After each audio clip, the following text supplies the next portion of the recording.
Está preparado que Deus vai falar hoje com a gente? Amém. Hoje nós vamos ler Romanos capítulo 5, versículo 12. Nós vamos falar hoje uma palavra, querido, que não é apenas uma pregação qualquer, mas hoje é um dia de fundamento, hoje é dia de alicerce, hoje é dia de fundamentar a sua fé, você entender no que você crê, você entender o que é de fato o Evangelho, principalmente hoje, que é o dia de nós cearmos, aleluia. E nesses últimos 20 anos a gente percebe que o Evangelho tem ficado muito raso. Tem pessoas aqui que nunca ouviram uma palavra profunda. Quando eles escutam um pouquinho da exousia, eles ficam assim assustados. Por exemplo, eu dei uma pinceladinha da Exousia School. Quem não sabe que a Exousia é a nossa escola bíblica teológica online, com mais de 10 mil alunos. Aí aqui na vigília eu dei uma pinceladinha de algumas coisas.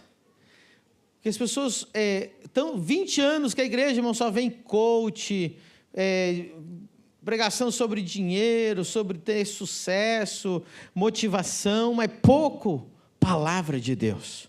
Muito leitinho. Então, eu queria convidar você a começar a estudar, principalmente na Exousia School, que é a escola que o teu apóstolo, o teu pastor tem, e temos 10 mil alunos ao redor do mundo. Não é lindo isso, irmãos? Sabia que eu tenho alunos que são doutores em teologia e eu não sou doutor? E eles ficam abismados de quanta revelação tem lá dentro. Por exemplo, tem crente hoje que acha até hoje que Elias subiu numa carruagem de fogo.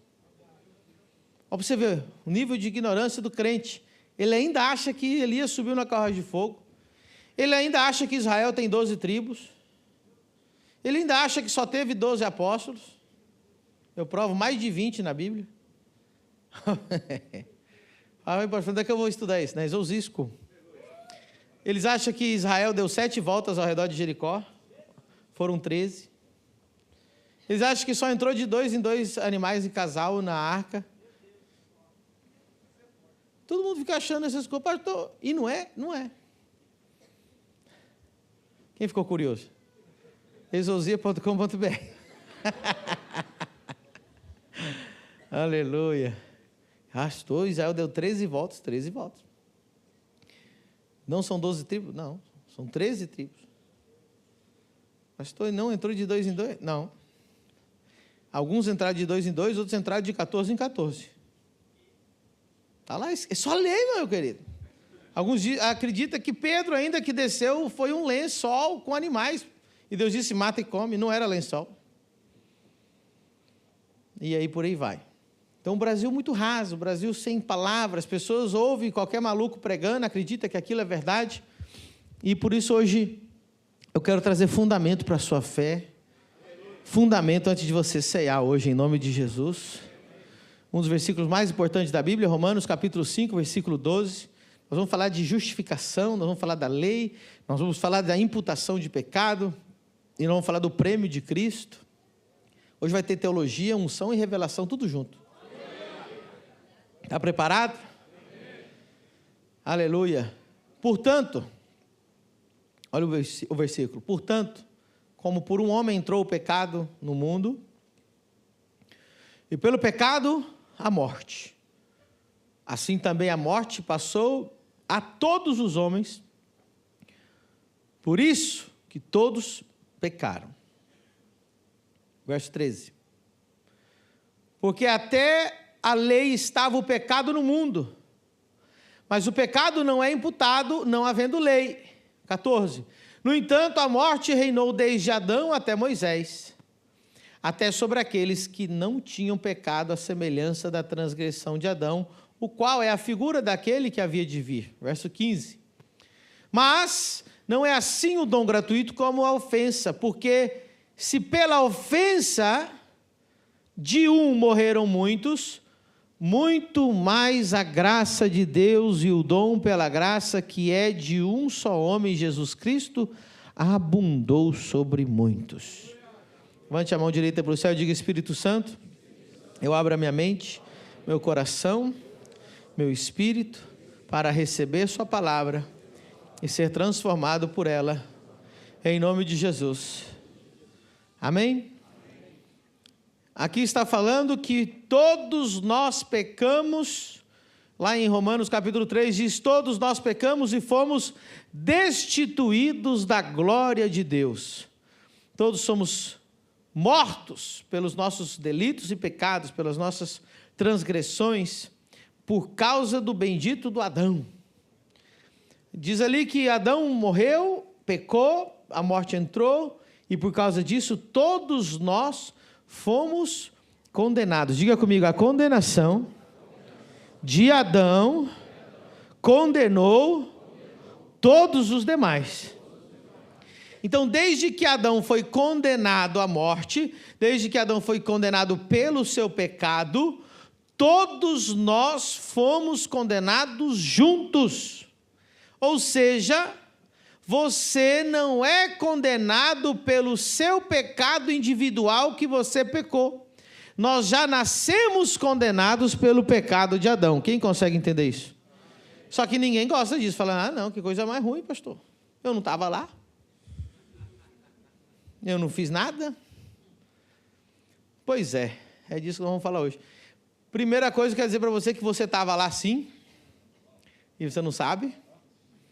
Daqui a pouco você vai entender. E a coisa mais louca que eu vou falar hoje, está preparado? Você vai dar graças a Deus que é assim. Pastor, como que eu vou dar graças a Deus se eu estou pagando pelo pecado de outro? Você vai dar graças a Deus que essa lei existe. Eu sei que não faz nenhum sentido para você agora. E não vai fazer menos ainda, porque agora eu vou falar de anjo. Mas eu não estou louco, eu vou voltar onde eu parei, você vai entender tudo e vai fechar bonitinho, você vai dar glória a Deus e vai fazer exorcismo ainda. Aleluia. Aleluia. Quando Deus criou os anjos antes do homem, os anjos vivendo no céu, e Deus criou os anjos para servi-lo no céu. Deus criou os anjos com livre-arbítrio.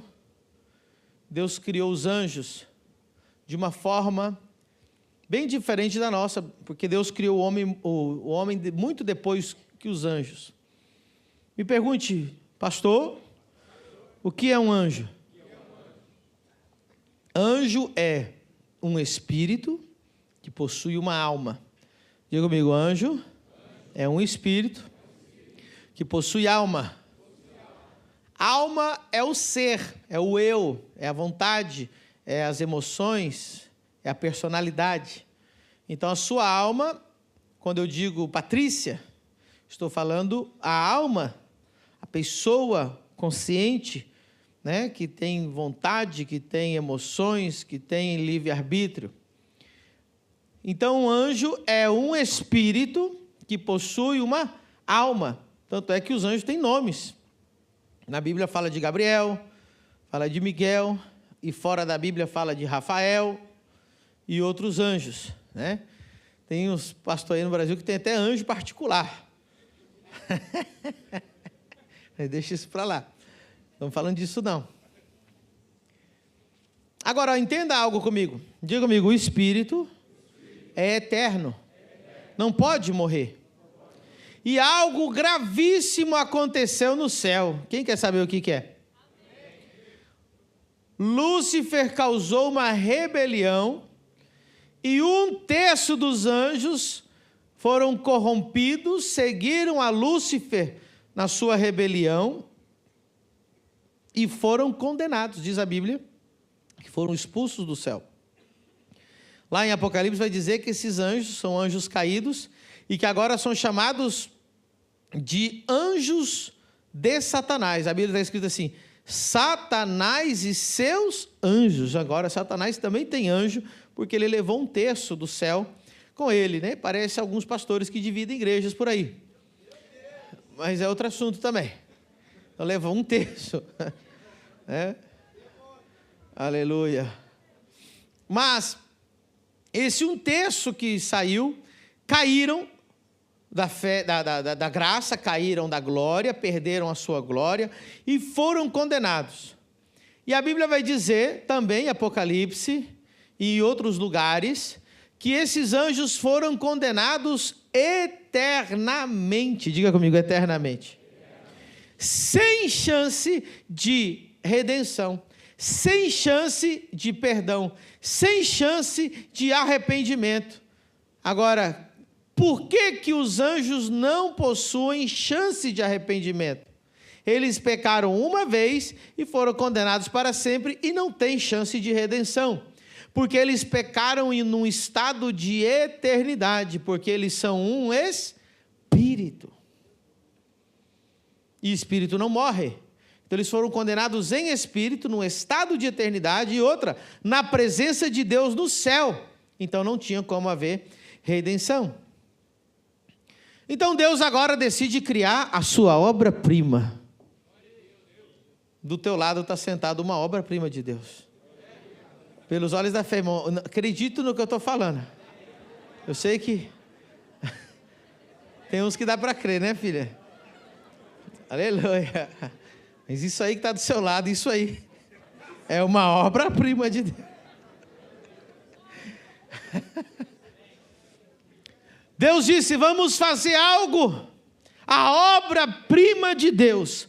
Façamos o homem à nossa imagem, conforme a nossa semelhança, e domine sobre a terra e tudo que se move sobre a face da terra. Só que quando Deus foi criar o homem, a sua experiência com os anjos fez ele mudar um pouco a configuração do ser que ele estava criando.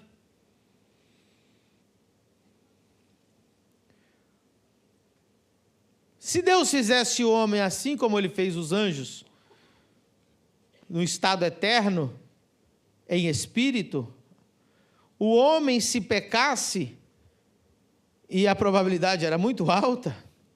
E eu só dizer uma coisa para você, irmão. Por que Deus criou o homem com a capacidade de pecar? Deixa eu falar algo para você. Deus criou o homem com livre-arbítrio pelo mesmo motivo que você prefere casar com a tua esposa e não casar com um robô.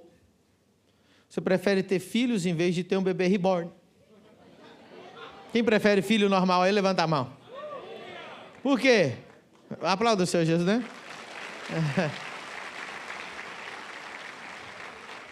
Porque se Deus quisesse criar um monte de robô perfeito que o adorasse, não haveria sentimento. Por isso que Deus criou a gente com livre-arbítrio, para que a nossa adoração pudesse ser em espírito, e a segunda parte é em verdade. Imagina, você cria um robô que te adora ou que te ama, e você pergunta ao robô, robô, eu sou lindo? Aí o robô fala assim, sim, você é lindo, você me programou para dizer isso. Então Deus não quis programar robôs, nem inteligência artificial, nem bebê reborn, nem nada disso. Deus criou pessoas individuais com vontade própria, para aqueles que entregassem o seu coração a Deus, fosse genuinamente. Quem entendeu? Por isso que o homem Deus deu a capacidade dele decidir se ele quer ou se ele não quer. Assim ele fez com os anjos também.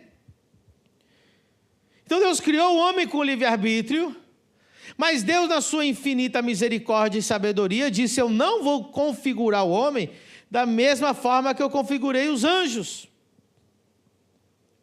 O que é um anjo? Diga comigo, um espírito que possui uma alma. E o que é o homem? Pergunta para mim, o que é o homem? O homem é uma alma que possui 2 corpos. Não é por isso que você é gordinho não, irmão. Vou explicar para você. Ai, agora entendi. Não, é isso.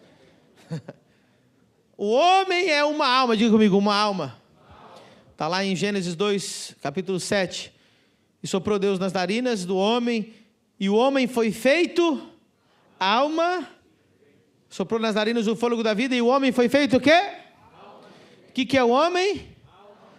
O homem é alma, que possui quantos corpos? Já tem gente entortando a cara. Tá bom? Vou explicar. 1 Coríntios 15, 44. Semeia esse corpo natural e colherá corpo espiritual. Há corpo natural e há corpo espiritual. Quantos tipos de corpo há? Quantos tipos de corpo há? Qual que é o primeiro? Natural, físico. E o segundo é? Então diga comigo, o homem é uma alma com dois corpos: corpo físico, corpo espiritual. Então, qual foi a graça de Deus, a inteligência de Deus? Está lá em Salmos 8, versículo 5, por favor. Olha o que diz o texto. Salmos 8, versículo 5.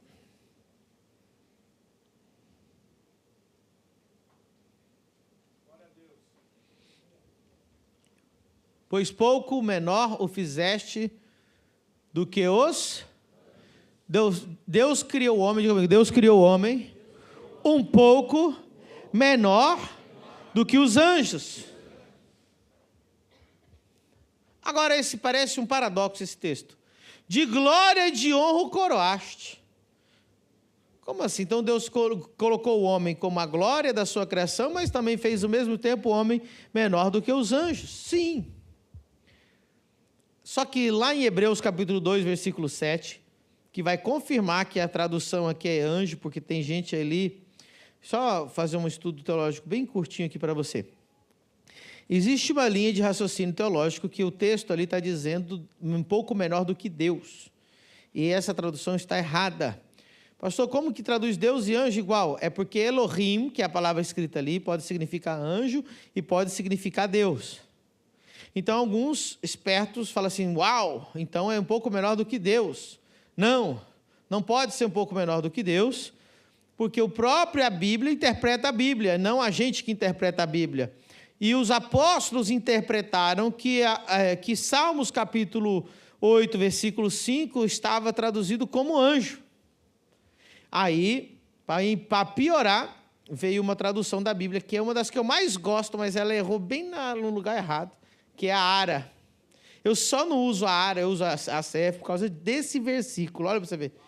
Aí, se você tiver a versão Ara, é a única versão no mundo que traduziu Deus ali. É ousadia, né? Mas em todo o resto da Bíblia é uma tradução muito boa. Aí lá ela diz assim, pouco fizeste menor do que Deus. Não faz sentido. Porque a Bíblia interpreta Bíblia. Então, a citação no Novo Testamento é anjos. Quem está aprendendo alguma coisa? Falei que hoje ia ter teologia, unção, glória, poder e milagres. Tudo junto. Vamos lá, Hebreus 2, 7. Tu fizeste um pouco menor do que Deus? Um pouco menor do que quem? De glória e de honra e constituíste sobre as obras das tuas mãos. O versículo 8. Verso 9. Vemos, porém, coroado de glória e de honra quem? Jesus. Jesus que fora feito um pouco menor do que os anjos. Ou seja, que ele também se tornou homem, também se tornou carne. Me pergunte em que somos menor que os anjos? Na constituição corpórea, porque olha o que diz lá, que fora feito um pouco menor do que os anjos. Por que somos menor que os anjos? Por causa da paixão da morte. Olha só, para que pela graça de Deus provasse a morte por todos. Daqui a pouco você vai entender. Em que nós somos menores que os anjos? Diga comigo, porque morremos. Porque temos corpo mortal. Então Deus disse, eu vou fazer o homem um pouco menor do que os anjos, porque se o homem pecar no estado espiritual e de eternidade, se o homem pecar, ele também será condenado para sempre. Então vamos fazer o homem com como dizer assim, com um escape, como uma forma de resgate. Façamos o homem à nossa imagem, conforme a nossa semelhança.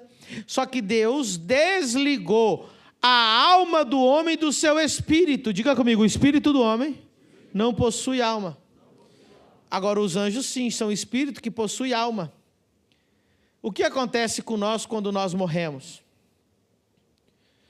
Quando nós morremos, cada um dos nossos corpos volta para o seu lugar de origem.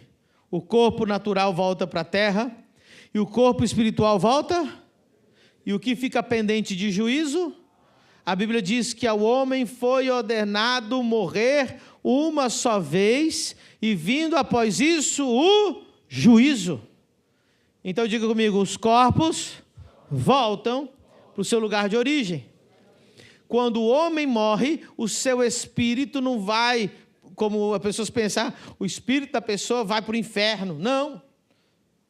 O que pode ir para o inferno é a alma. Inclusive, quando Jesus morreu, a Bíblia diz que ele foi até o Hades, ele foi até o lugar chamado lugar dos mortos, que alguns lugares a traduzem como inferno. Mas a alma dele desceu, não diz que ele ficou na profundeza da terra, mas o espírito dele subiu. Não sei se eu estou indo muito rápido. O Alexandre falou, não, você não compara com a gente, tá, Alexandre? Você é doutorado em matemático. Quem entendeu o que eu estou falando? Pastor, como assim o Espírito de Jesus subiu? Ele disse, Pai, a ti encomendo o meu, e morreu. Então o Espírito dele subiu, mas a alma dele? E lá está escrito também em Eclesiastes 12, versículo 7, só para confirmar o que eu estou falando. Olha o que diz, rápido. Eclesiastes 12, 7. 12, 7. Falei tão rápido que virou 2, 7. O pó, nosso corpo é feito de quê? Do pó da terra, sim ou não? O pó volte a como era. E o Espírito volte a que o deu. Aqui está falando os dois corpos. Um volta para a terra e o outro volta para o céu. E a alma fica pendente de juízo. O que Deus fez? Façamos o homem a nossa imagem conforme a nossa semelhança, mas diferente dos anjos, coloquemos ele dentro de um corpo que possa morrer, porque se algo der errado, haverá o escape. Quem está entendendo? Agora eu vou falar de novo, vamos ler de novo, Hebreus capítulo 2, versículo 9. Olha que coisa interessante. Vemos, porém, coroado de glória e de honra aquele Jesus que fora feito um pouco menor que os anjos. Em que forma? Por causa da paixão da morte. Para quê? Para que pela graça de Deus provasse a morte por todos nós.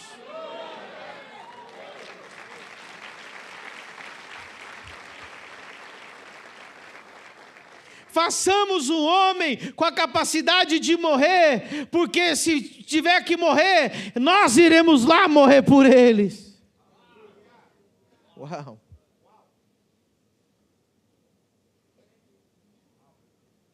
Quando o assembleano ouve o uau, ele fica até mal. Ele é aleluia, irmão. Que história de uau, é aleluia. Alguém diga aleluia para curar o coração dos assembleanos, hein? Se você quer ficar mais assembleano, diga com plural ainda, aleluias. Você sabe por que o assembleano fala aleluias? Porque em vez dele dar uma para Deus, ele já dá um monte de uma vez só. Por que ele dá glórias em plural? Porque ele veio dar um glória, já fala em plural logo. Quem está aprendendo alguma coisa?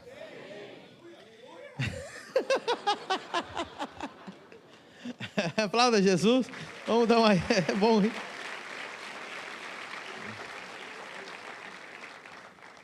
Diga comigo, a mortalidade é uma proteção divina. Diga comigo, Deus sabia que o homem pecaria. Ao criá-lo mortal, deu-lhe uma chance de arrependimento. Diga comigo, se os anjos... Aleluia.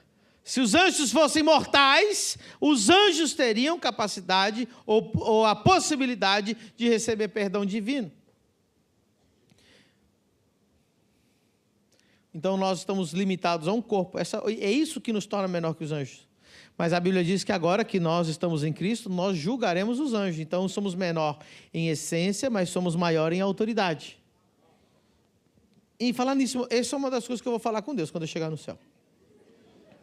Eu falo, Deus, morrer tudo bem, mas anjo, por exemplo, ele não tem limite corporal, ele pode estar no céu, na terra, rapidinho, assim, o anjo, estralo dele está no céu. Irmão, eu vou chegar para Deus e falar, Deus, 12 horas de voo? para ir pregar a tua palavra.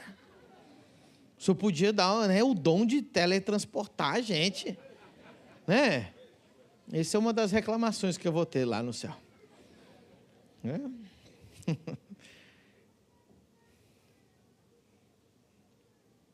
Deus está nesse lugar. E alguém está aprendendo alguma coisa hoje. Agora, eu vou voltar aqui porque eu falei tanta coisa. Vamos voltar em Romanos capítulo 5, versículo 12. Porque por um homem entrou o pecado no mundo. Então, olha lá, por um homem entrou o pecado no mundo e pelo pecado a morte, assim também a morte passou a todos os homens. Por isso, diga comigo, todos pecaram. Teu filho que nasceu hoje já pecou. Como assim? O pecado de Adão. Ele já nasceu condenado. Aí você fala, isso é injustiça, isso é terrível, mas agora daqui a pouco você vai dar graças a Deus por isso. Como que eu vou dar graças a Deus? Relaxa. Calma o teu coração. Aleluias. Então vai lá. Quando Adão pecou, a maioria diz, eu não estava lá, não é? Eu não estava lá. O que eu tenho a ver com isso? Estou sendo condenado uma coisa que eu não fiz. I'm sorry em te dizer, tu estava lá. E pergunte, como, pastor? Como que eu estava lá se eu não estava lá? Faz tantos anos, sem. Diga comigo, todos estávamos geneticamente dentro de Adão. Se você estudar na Exousia School, você vai entender que essa chama-se a lei da exousia. Pergunte, apóstolo, o que é a lei da exousia? A lei da exousia vai explicar para você que o que está na cabeça está sobre o corpo, independente se o corpo fez ou não fez. Ou seja, o que está na cabeça escorre. O que a autoridade comete de erro afeta todo o corpo, afeta todos os que estão debaixo dele. E quem era a autoridade máxima sobre toda a humanidade, o pai da humanidade, era Adão. E todos nós geneticamente estamos dentro de Adão. No momento que Adão pecou, essa maldade, esse pecado e essa condenação já condenou toda a humanidade. Ou seja, não é porque você cometeu um pecado individualmente que você é condenado. Você já nasce condenado. Quem conseguiu entender? Pastor, não gostei, mas você vai daqui a pouco glorificar a Deus que a coisa é assim. Por incrível que pareça. Então nós todos pecamos porque o bendito do Adão pecou e nós estamos dentro dele. Agora olha que interessante. Quando nós fomos criados... Quando Adão foi criado, ele foi feito à imagem e semelhança de Deus. Só que quando ele pecou e foi condenado, sabe o que ele perdeu? A imagem e semelhança de Deus. Gênesis capítulo 5, versículo 1 vai explicar isso que eu estou te falando. Os homens pararam de ser imagem e semelhança de Deus e passaram a ser imagem e semelhança de Adão. Olha o que diz. Estes são os livros da geração de Adão, no dia em que Deus criou o homem, à semelhança de Deus o fez. Diga comigo, no dia. Então, no dia, por que está falando no dia? Está explicando essa que eu estou ensinando aqui agora. No dia que Deus fez o homem, fez a sua semelhança. Aí o verso 2 vai dizer que Deus, homem e mulher, os criou, e os abençoou e chamou o seu nome Adão no dia que foram criados. De novo, no dia que foram criados. Homem e mulher, a imagem e semelhança de Deus. Olha o 3. E Adão viveu 130 anos, depois da morte espiritual, e gerou um filho à sua semelhança, conforme a sua... Ou seja, 7, esse filho aqui, já não era a imagem e semelhança de Deus, agora é a imagem e semelhança de... Não existe nenhum de nós aqui hoje que não tenha a genética de Adão. Somos 100% Adão. Só foi reconfigurado. Só mudou alguma coisa. Um tem cabelo, outro não tem cabelo. Está entendendo? Um é mais baixo, outro é mais alto. Um é mais escurinho, né? Outro é mais clarinho. Só isso que muda. Mas tudo que há, não existe nenhuma célula no teu corpo que não venha de Adão. Quem está entendendo? Então, quando ele pecou, onde a gente estava? Em Adão. E todos que estavam dentro de Adão, geneticamente, ao nascer, para sempre, nascemos todos condenados. Essa é uma lei. Agora, versículo 13 de Romanos 5. Quem está gostando de aprender essas coisas?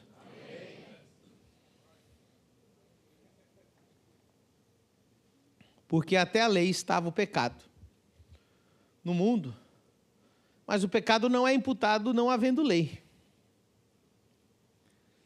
No entanto, a morte reinou desde Adão até Moisés. Não até a vida de Moisés, até o final da lei de Moisés. Ou seja, Moisés, que é a lei de Deus, foi até Jesus, ok?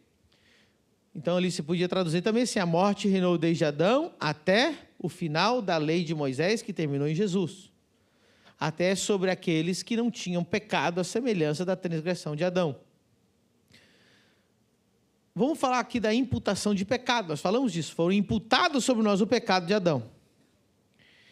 Aí, entre Jesus e Adão, Deus trouxe Moisés para escrever a lei. Diga comigo, a lei de Moisés. Quem sabe quais são os livros da lei de Moisés? Quem sabe? Quantos livros são? 5. Como é que ele é chamado? Pentateuco. Gênesis, Êxodo, Levítico, Números e Deuteronômio. O irmão falou esse dia Deuterodemônio. É verdade, escutei. Deuteronômio. Esses 5 livros compõem a lei de Deus. Agora me pergunte, por que Deus mandou Moisés escrever a lei? Sendo que a lei não salva ninguém. Não é interessante? A lei não salva. Diga comigo, a lei não salva. Diga comigo, ninguém jamais foi salvo pela lei de Moisés. Inclusive, o capítulo inteiro de Hebreus, capítulo 11, é só para explicar que ninguém é salvo pela lei. E quase todo o livro de Hebreus é para explicar que ninguém é salvo pela lei de Moisés. Mas ela é importante. Por que a lei de Moisés é importante?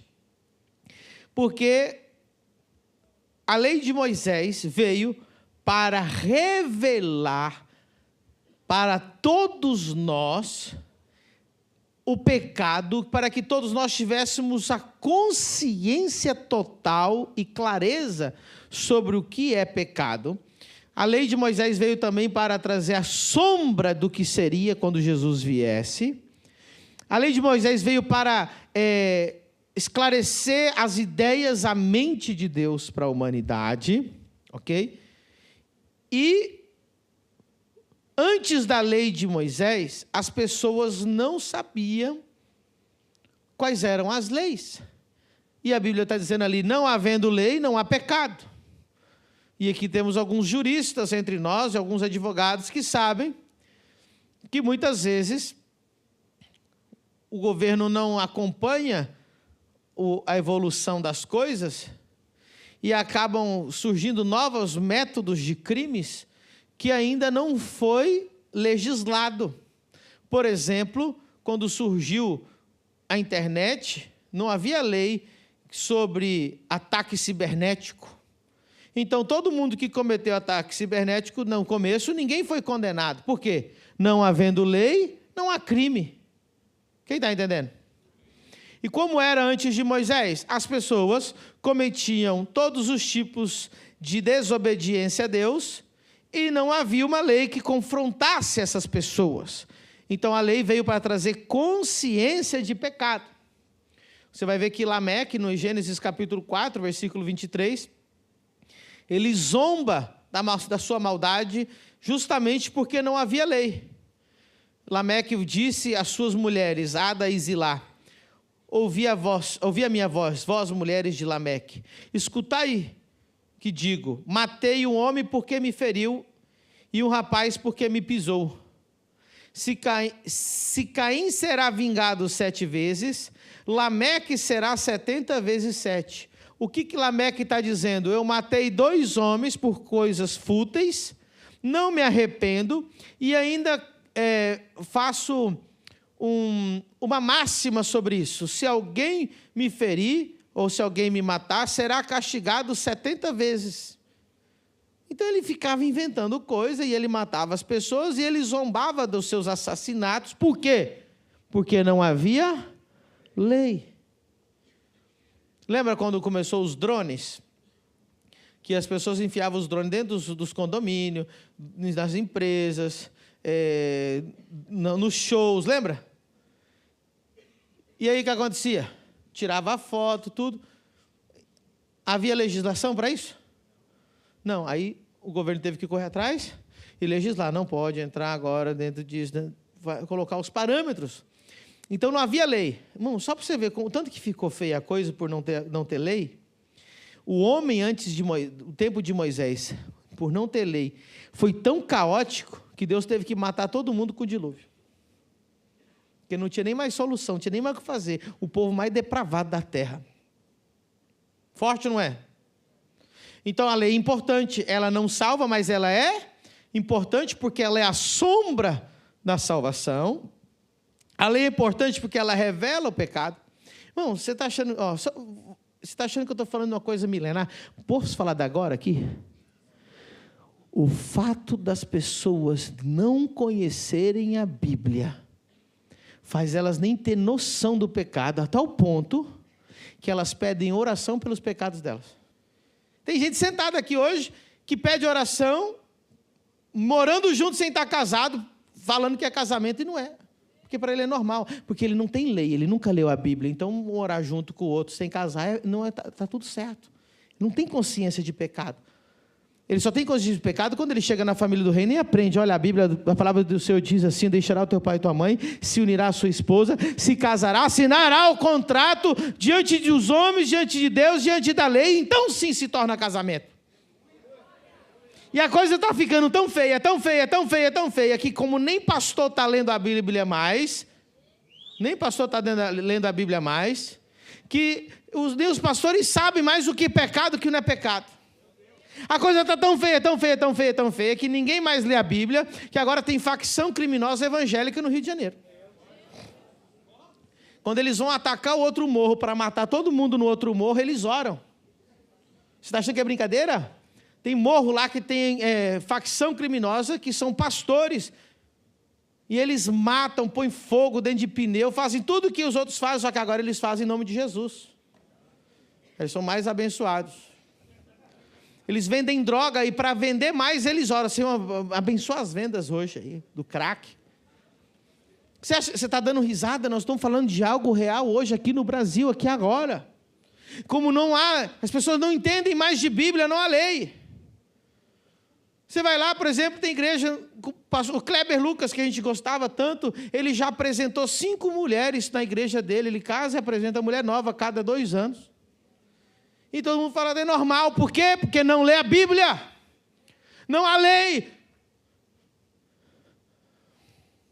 Você entendeu por que Deus fez a lei? Se com a lei a coisa está desse jeito, imagina sem lei. E tem mais um motivo pelo qual Deus criou a lei.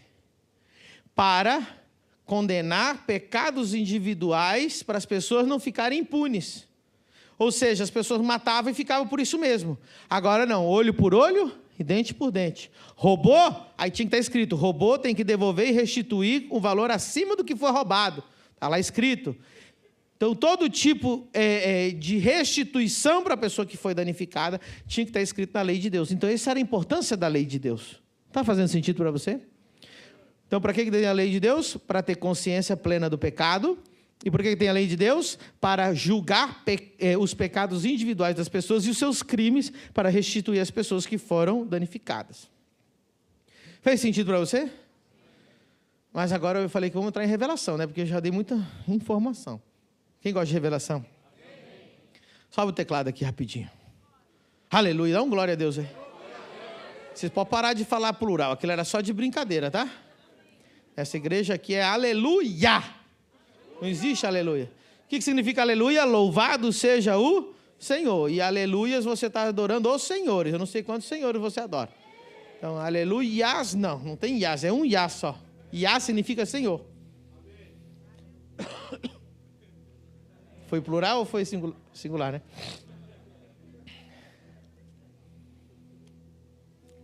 Dentro da lei de Deus, que trouxe condenação do pecado individual, revelação da consciência de pecado para o ser humano, e as sombras do que seria Jesus no futuro. Advogado ama essa pregação, irmão, porque olha só, dentro da lei havia uma cláusula oculta. Não é que é oculta apagada. Oculta é quando passa desapercebido. Tanto é que os advogados que mais ganham dinheiro, quais são?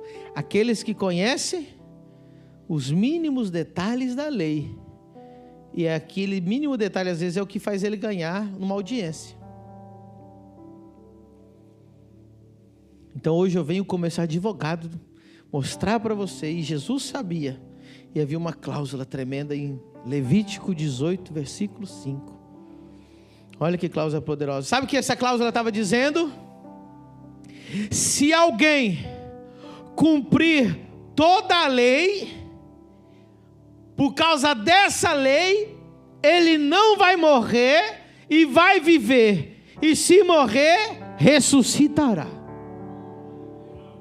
A cláusula está dizendo: portanto, os meus estatutos e os meus juízos guardareis, os quais, observando-os o homem, viverá por eles. Diga comigo, viverá por eles. Então está dizendo que a lei vai fazer ele ficar vivo, se ele cumprir toda a lei.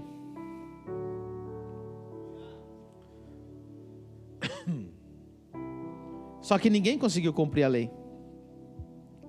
Todo mundo que tentou cumprir a lei, falhou. Porque todos nós pecamos. Todos aqui pecamos, sim ou não? O texto diz, todos pecamos e todos fomos destituídos da glória de Deus. Mas Deus deixou essa cláusula, que se alguém fizer a lei completa, não morre. E aí Deus olhou para toda a humanidade e ninguém conseguia. Aí o filho disse para o pai: pai, deixa que eu vou lá. Deixa que eu vou cumprir toda a lei. Pai, eu vou. E ele se fez carne. E nasceu de uma virgem. Tem gente que pensa que Jesus, ele, como se diz, ele trapaceou porque ele era Deus. Não, a Bíblia diz que ele era 100% homem. E ele foi tentado em 100% de todas as tentações que nós temos. E diz a Bíblia que ele foi até o fim sem pecado. Todos digam comigo, sem pecado. Sem pecado. Jesus disse: eu não vim destruir a lei, eu vim cumprir a lei. E Jesus morreu sem pecado, cumpriu a lei, ele correu a carreira e ele venceu a carreira. E a cláusula que estava escrito dizia: não pode morrer, por isso que ele ressuscitou.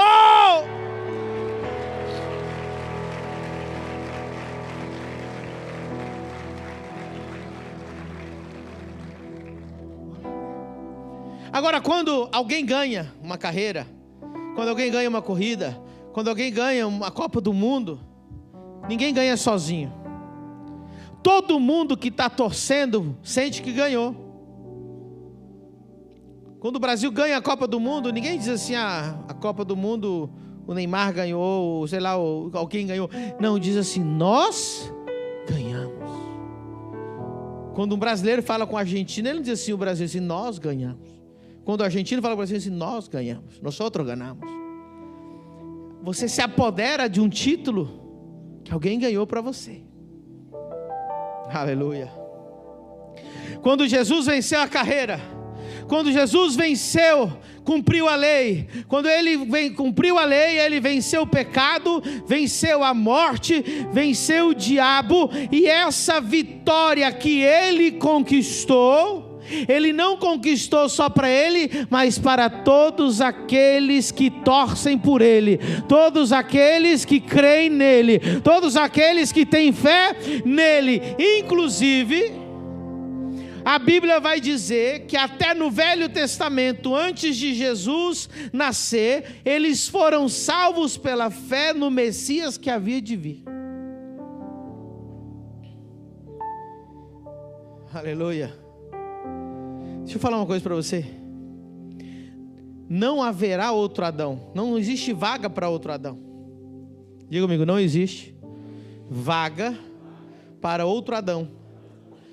Em 1 Coríntios 15, 45, vai dizer assim, ó, o primeiro Adão, diga comigo, o primeiro Adão. 1 Coríntios 15, 45. O primeiro Adão foi feito o quê? Alma. O último Adão, hein? Então Adão foi o primeiro Adão. E Jesus foi o que? Por que não diz segundo, diz último?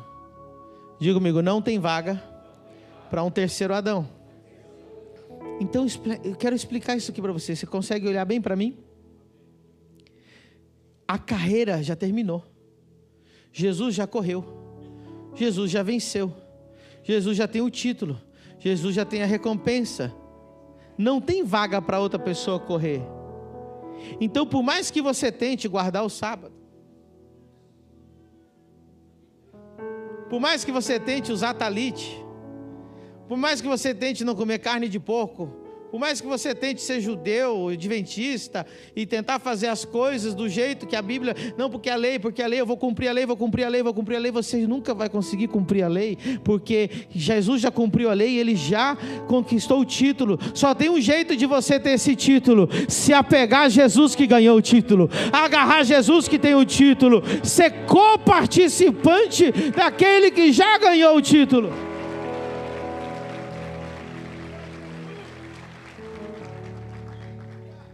Ele já ganhou. Então, para você ganhar, você tem que ganhar a vitória dele.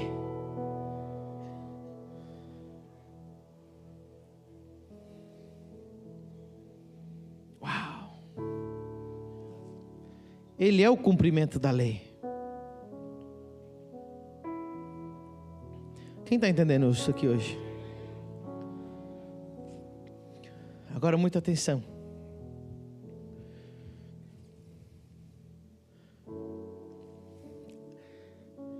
Assim como a lei, coloca lá em Romanos 5 de novo, deixa ali pelo versículo 15, olhe para mim. Onde nós estávamos quando Adão pecou? Dentro dele, sim ou não? Dentro de Adão. E como ele pecou, foi condenado, todos nós fomos condenados. Agora você vai entender, pela primeira vez, com muita profundidade, a importância dos dois ritos que Jesus deixou na terra para a gente fazer: batismo e ceia. O que é o batismo? O batismo é o sepultamento. Quando você entra na água, viu como é que a gente entra na água? Ó, não é assim? E tem que ser desse formato. Porque você está sendo sepultado. Você está morrendo para você mesmo. Você está sendo coparticipante da morte de Cristo, morrendo junto com Ele.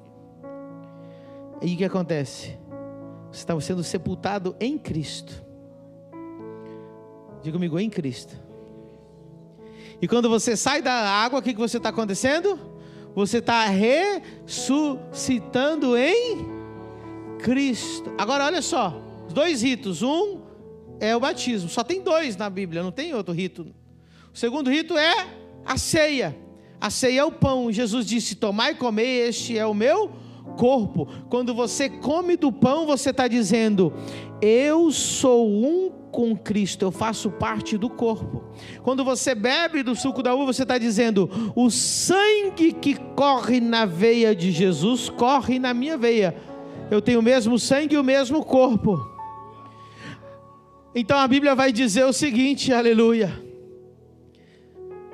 que a vida, a esperança de glória, diga comigo, Cristo em mim, esperança de glória. É por isso que se você ler o Novo Testamento, tudo de bom só vai estar em uma coisa: em Cristo. Diga comigo, em Cristo, em Cristo, em Cristo. Mortos em Cristo, ressuscitados em Cristo, vivendo em Cristo, em Cristo, em Cristo, em Cristo, em Cristo. Quando eu morro em Cristo no batismo, ressuscito em Cristo, vivo em Cristo. Aqueles que estão em Cristo, nova criatura, mas para isso você tem que estar em Cristo. Então preste atenção, nós estávamos dentro do primeiro Adão, o primeiro Adão foi condenado, e nós somos condenados juntos. Então Deus disse: vamos colocar um Adão novo, e vamos colocar essas pessoas dentro do Adão novo, e o Adão novo não pode ser condenado. E se o Adão novo não pode ser condenado, eu também não posso ser condenado, você também não pode ser condenado. Romanos 8:1 no telão. Romanos 8:1. Olha o que diz. No 3, vamos ler junto. 1, 2, 3. Portanto, agora nenhuma condenação há para os que estão.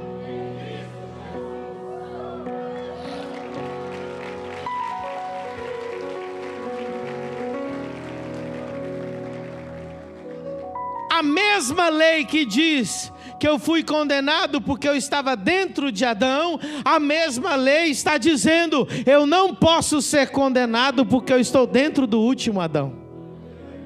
Eu estou em Cristo. Cristo pode ser condenado? Então você também não pode. E eu, por estar dentro de Cristo, e ser corpo de Cristo, e participar do sangue de Cristo, e da mesa de Cristo, tudo que Cristo conquistou também é meu. É por isso que a Bíblia vai dizer que ele deixou de ser o unigênito e passou a ser o primogênito. Agora nós somos herdeiros de Deus, co-herdeiros de Cristo, assentados nos lugares celestiais.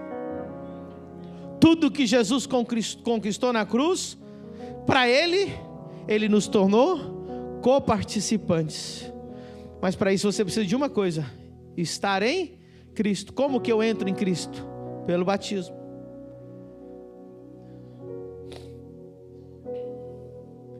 Como que eu entro em Cristo? Ceando. Uau! O maior sinal que você está em Cristo é ceiar. O corpo dele é o meu e o sangue dele é o meu, e eu sou um com ele. Eu estou dentro dele, ele não pode ser condenado, eu também não posso. Deixa eu falar uma coisa para você. Agora segura na cadeira, porque é forte que eu vou falar. Agora você vai entender sobre salvação. E você vai entender por que salvação não tem nada a ver com o que você faz. Tem a ver com o que Cristo fez. Assim como você não fez nada e foi condenado em Adão, não foi você que fez boas obras para ser salvo. Você pode fazer todas as boas obras do mundo e jamais vai ser salvo pelas suas próprias obras, porque você já falhou com a lei de Deus há muito tempo atrás. Então você, para ser salvo, não vai fazer boas obras. Você, para ser salvo, precisa estar em... E como fruto de estar em Cristo, fluirão de ti naturalmente boas obras. Você não faz boas obras para ser salvo, você faz boas obras porque já é salvo. Vou repetir, você não faz boas obras para ser salvo. Como você é salvo, como você está em Cristo, você começa a dar fruto e gerar boas. Então agora você vai entender uma coisa. A pergunta do milhão hoje é: pastor, eu posso perder minha salvação?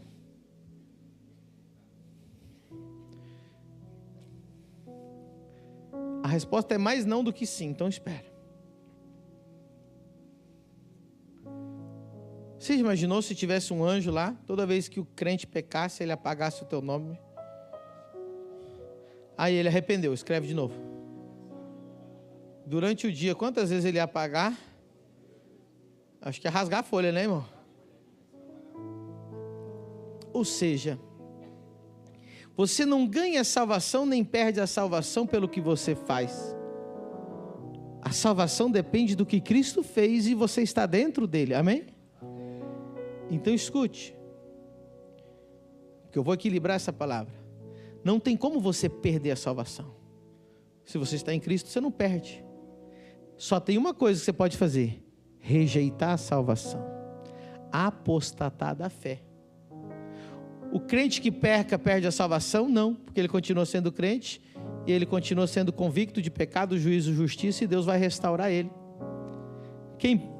Não tem como perder a salvação, tem como você jogar lá fora. Se você fala assim: eu não quero mais a Jesus, eu não vou servir mais a Jesus, minha confiança não está mais em Jesus. Há uns bons anos atrás, aqui em Balneário Camboriú, teve um pastor que subiu no púlpito e falou assim: a partir de hoje eu não creio mais em Cristo, eu virei judeu. E ele abandonou a igreja e fechou a igreja. Ele apostatou da fé, ele disse: não acredito mais em Jesus. Então, para ele, pecar ou não fazia mais sentido. Esse, diz a Bíblia, ele cuspiu no sangue de Jesus, ele pisoteou o sangue de Jesus. Esse não perdeu, ele jogou fora a salvação. Pastor, se eu pecar, eu não perdi a salvação? Graças a Deus que não, irmão, porque senão... Como que eu sei que você não perdeu a salvação? Porque no momento que você peca, o Espírito Santo te convence de pecado, juízo e justiça, e você corre para o arrependimento. É por isso que você está aqui no culto hoje. Se você tivesse perdido a salvação, jogado fora a salvação, você não estaria no culto hoje. Sabe que você está no culto aqui hoje? Porque você reconhece que precisa de Deus. Você reconhece que precisa de perdão. Você reconhece que sozinho você não dá conta. Então a notícia boa hoje é que salvação não se perde, a não ser que você queira jogar ela fora, a não ser que você não queira mais esse sacrifício fazer parte da sua vida. Não tem a ver com o que nós fizemos, tem a ver com o que Cristo fez. Agora, quem está salvo, a vida de Cristo flui nele e automaticamente ele começa a gerar fruto de arrependimento. Posso falar mais uma coisa para você antes da gente ceiar hoje? Não é a sua confissão de pecado que te traz perdão. O que te traz perdão é o sangue de Jesus. Então não é porque você acha assim: não, eu confessei, então eu estou perdoado. Não, é o sangue de Jesus que te lava todo o pecado. Então entenda, a tua confissão não te perdoa, a tua confissão e o teu arrependimento ativa o sangue de Jesus para te lavar. Diga comigo: a minha confissão de pecado, o meu arrependimento não me traz perdão. O que me traz perdão é o sangue de Jesus. Diga: a minha confissão de pecado e arrependimento ativa o sangue de Jesus na minha vida. Então tem gente que o sangue de Jesus não foi ativado na vida dela, porque não houve confissão de pecado e não houve arrependimento. A palavra do Senhor diz assim: porque Ele é fiel e justo, dizendo o seguinte: quem confessa o seu pecado alcançará misericórdia. Que palavra hoje!